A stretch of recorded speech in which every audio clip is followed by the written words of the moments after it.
سفید ڈیری پشاور سے تعلق رکھنے والے جوان اسد اللہ نے اپنی مدد آپ کے تحت بڑھتی ماحولیاتی آلودگی کے سدباب کا بیڑا اٹھا لیا۔ اسد اللہ نے رضاکاروں کی ٹیم بنا کر علاقے میں شجرکاری شروع کر دی۔ کہتے ہیں پودے لگانا عبادت ہے۔ ہم تقریباً پچھلے 2 سال سے یہ ایکٹیویٹی کر رہے ہیں، ادھر پودے لگا رہے ہیں۔ ابھی تک ہم تقریباً 250 کے قریب پودے لگا چکے ہیں اور 270 کے قریب تقریباً اس طرح پودے لگائے ہیں ہم نے، اور آگے جو ہے ہمارا پلان ہے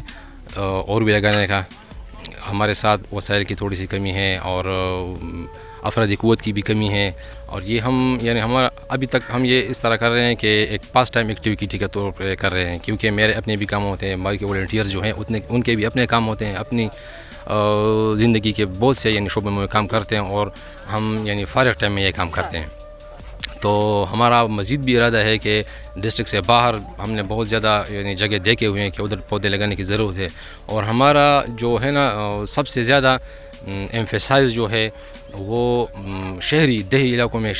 میں زیادہ جدھر آبادی ہے ادھر پودے لگانے کا ہمارا پروگرام ہے، کیونکہ آلودگی بھی یہی سے پھیلتی ہے، گرمائش بھی یہی سے ماحول کو ملتی ہے، تو ہمیں چاہیے کہ پودے بھی ادھر سے اپنا کام شروع کرے اور زیادہ کام ادھر ہی ہو، اربن اور سب اربن ایریاز میں ہمارا یہ ٹارگٹ ہے۔ اسد اللہ کی ٹیم میں شامل رضاکار یہی ارادہ رکھتے ہیں کہ وہ بنجر اراضی پر پودے لگانے کا سلسلہ جاری رکھیں گے، اور اگر حکومت تعاون کرے تو دیگر علاقوں میں بھی رضاکار آگے بڑھ کر شجرکاری کریں گے۔